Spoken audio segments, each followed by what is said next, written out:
PSA, I know we've talked about it a lot. We all know now they doubled their prices, and it's really limiting, I think, people's selection of what they were willing to send in. Where prior it was $10 on the value, they were like, oh, I'll just throw like pretty much everything in. I'm guilty, right? I sent 222 cards in. Now, being that all the prices have doubled and the Express is $150, people are thinking twice again about it. So what is that going to do to the price of PSA cards, though, on the market that are being sold? It's the law of supply and demand. So I'm asking you, and I want you guys to actually get involved. I'm actually curious what you guys think about this. Is the first possibility is that you decrease the supply. You know, they're saying that not as many people are going to be submitting to PSA now, right? So you say, all right, well, if not as many people are submitting, that means not as many cards being graded, not many cards are hitting the market. And even though there's a demand for, PSA cards, that the price then must go up, right? Essentially? Yeah. So what do you think to that? There's obviously truth to that. I think, though, the more that would happen, I think the more that people would just be like pissed at PSA and they'd move on to someone else. Yeah. And then someone else would then move up in rank over PSA, and then the PSA cards it wouldn't matter anymore. Yeah. Now it would be like, oh, Beckett is the new gold standard. I agree with you. And I want also to give everyone some perspective here, because we sort of think in these finite terms. We limit actually the information because we think, all right, what's going on with PSA? So we want to screw PSA because they were doubling the prices. They're going to get hurt. I just received an email. An email went out to all the members of PSA. I'm a member of PSA.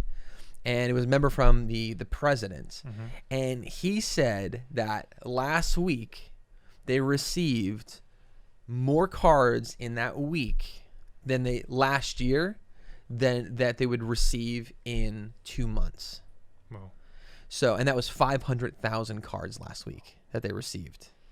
That's a huge number. It's not really slowing down that much. It's not slowing down.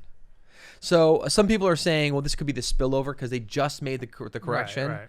So it could still be that they're processing this stuff. We're not going to really be able to know for it could be even a year out with how it's really going to affect it, because they have so much that's coming in. Mm-hmm. There's going to be so much PSA on the market. Yeah. Until they finally catch up with themselves, and I guess they're going to have to build bigger infrastructure or whatnot. Yeah. But that's an enormous amount of cards, though. 500,000 cards. I don't think PSA is going to be dethroned anytime soon. Yeah. But, it could be a slow within the next couple of years. People move away. Yeah. Hey, the main thing, if you're still in the house, I'm curious. Have you sent anything into PSA ever recently? I'm just curious what your experience has been with that. Another thought that I had is that with the popularity of PSA over the past year, and I know PSA has been the leader now in this space for a very long time. Even though they've been a leader, they've never had the year that they've had, though. We're talking about 500,000 cards in 1 week.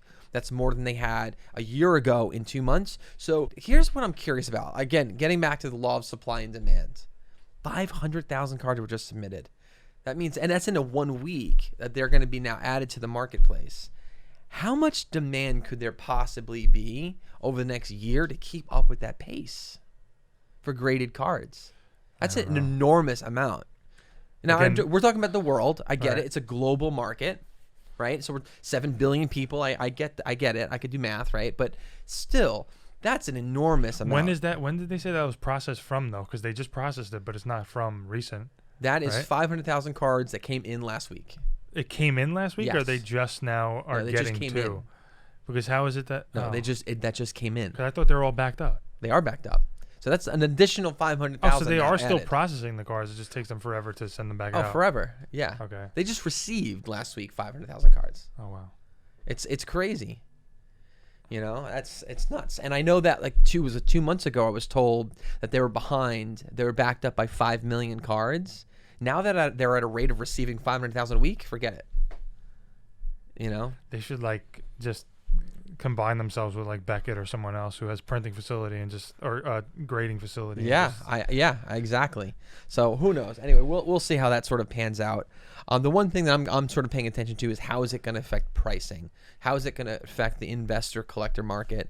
the value of these things, because if a card costs now $150 to grade, those cards are not getting graded. What happens to the value?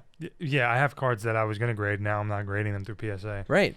I had like bulk first edition cards that were like, they're common cards, but they're still first edition. Yeah. So I was gonna send them in because I was like, it's not that much. Everyone would have sent them in. And now I'm $10, right? Yeah. But now you think twice about it, or now what you're going to do is you're going to think about the other grading services, like you were saying. Right. Yeah. Beckett's still, by the way, amazing. Yeah, Beckett, neck and neck with Beckett's PSA, good, yeah. and I think the other ones are probably going to work on their companies, and maybe CGC comes in. What is it? SGC is the other one. GMA is the other one. So anyway, we'll see. Let's open up some CODs, people. I wonder if one of these big players, like a Logan Paul or someone like that, a Gary V, would open their own grading.